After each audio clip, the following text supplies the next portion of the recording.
طریق وصل آستین. به نام خدا.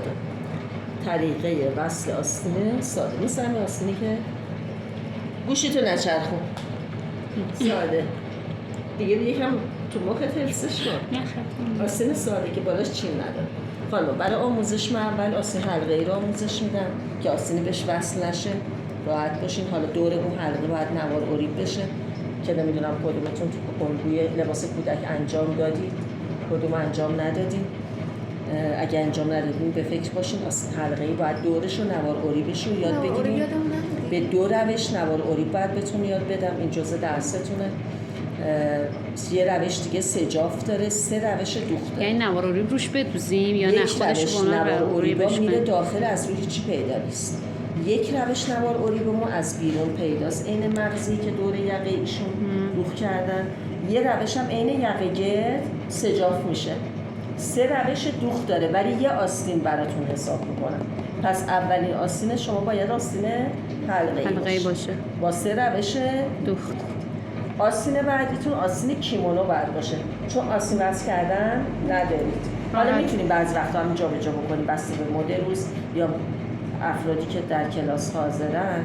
من میپرسم مثلا کودک داری یا نه، مثلا امسال که خیلی از این کراپای کوتاه آستین کیمونو مد شده با دامن، مثلا دیگه اول ما این کراپ کوتاه آستین کیمونو رو یاد میدیم، آستین وصل کردن هم که نداریم.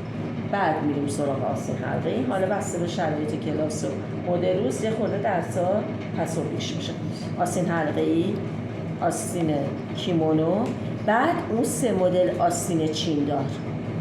3 مدل آستین چیندار که بالاش چین میخوره، پایینش که بالاش چین نمیخوره نداره، دوختشو میذاریم برای بعد الگوشو یاد میدیم. وقتی که وصل اینو یاد دادم بعد چرا؟ چون اینکه بالاش چین نمیخوره آستین ساده حساب میشه، وصلش سخت‌تره.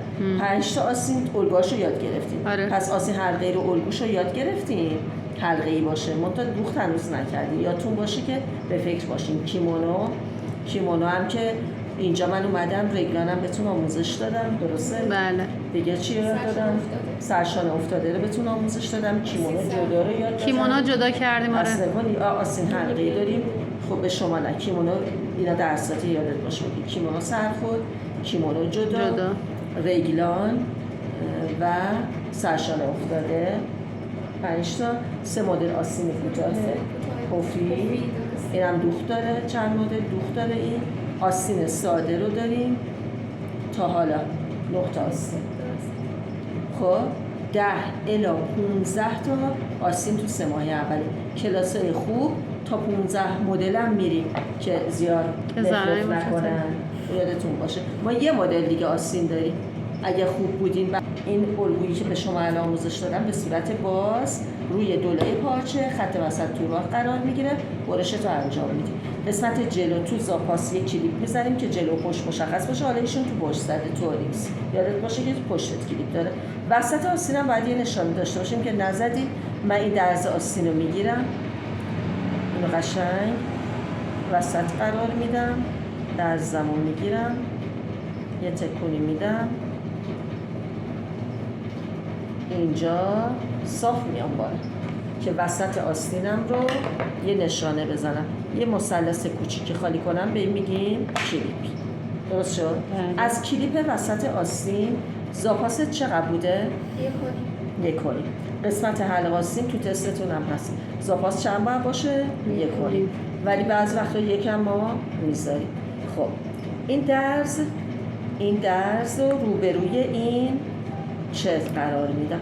حتی میتونم با یه خطکش تست بکنم ببینم آیا این دقیق روبروی این هست یا خطکش کوچیکو که الان در دستمون بود.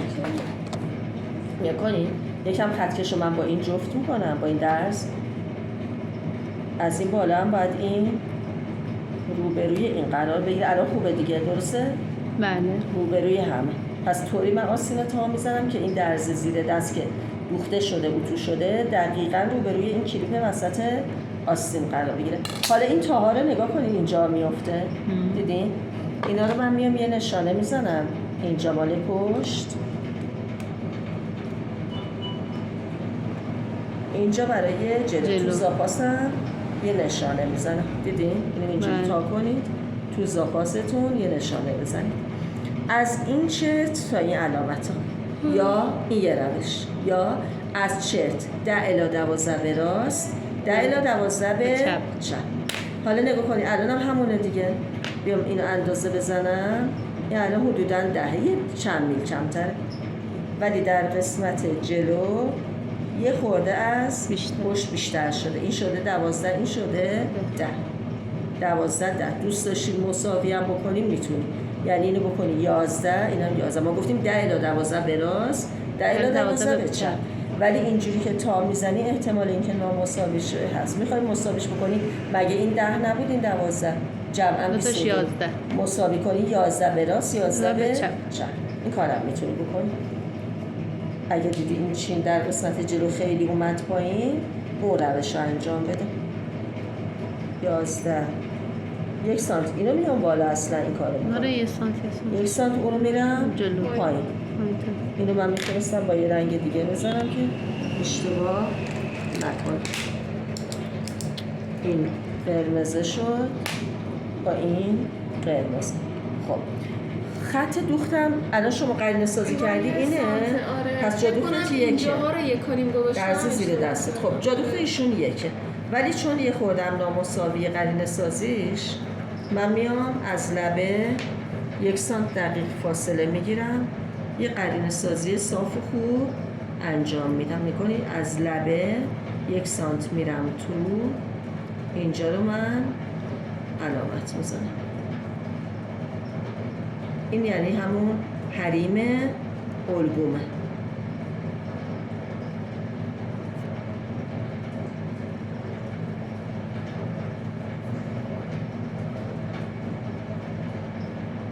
از لبه 1 سانت میرم تو و علامت میزنم.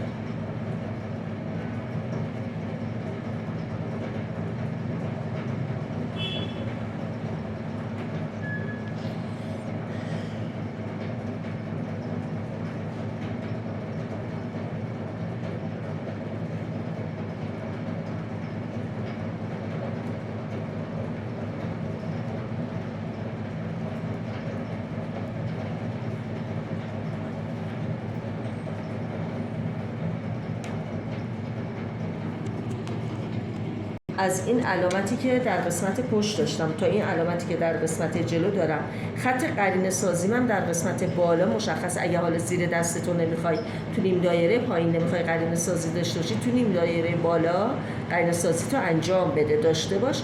حالا شما میای 1 الی 2 میلیمتر زیر قرینه سازی، یک بارم 1 الی 2 میلیمتر بالای قرینه سازی.